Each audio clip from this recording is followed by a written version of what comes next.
एक महत्त्वाची घडामोड आहे। गोरेगावमधील नेस्को सेंटर कॉन्सर्टच्या ड्रग्ज पार्टी प्रकरणातील आरोपींना कोर्टात हजर करण्यात आले। नेस्को ड्रग्ज प्रकरणातील सर्व आरोपींना 18 तारखेपर्यंत पोलीस कोठडी सुनावण्यात आली। अटकेतील 6 आरोपींची रिमांड संपल्याने त्यांना कोर्टात हजर करण्यात आलं होतं। नेस्को कंपाऊंडमधील कॉन्सर्टमध्ये ड्रग्जच्या अतिसेवनाने 2 विद्यार्थ्यांचा मृत्यू झाला होता। तर नेस्को सेंटरमधल्या ड्रग्ज पार्टी प्रकरणी आरोपींना 18 तारखेपर्यंत पोलीस कोठडी देण्यात आलेली आहे। त्यांची पोलीस कोठडी संपल्यानंतर त्यांना कोर्टात हजर करण्यात आलं होतं।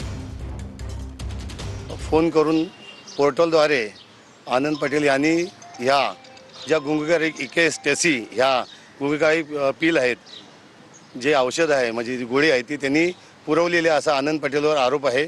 पण आम्ही तो आरोप कोर्टामध्ये आम्ही फेटाळलेला आहे, कारण की अशा प्रकारचं कुठल्याही प्रकारचं पोर्टल किंवा ॲप किंवा कुठल्या वेळा कुठल्या टाईमला ही सप्लाय केलेली आहे असं कुठलंही रिमांड ॲप्लिकेशन पोलिसांनी लिहिलं नव्हतं। ह्याच्यात चौकशी करणं बाकी आहे आणि त्यामुळे ह्या गुन्ह्यामध्ये जे ड्रग्जचा जो वापर झालेला आहे तो कुठून आलेला आहे, कशासाठी आलेला आहे, त्याला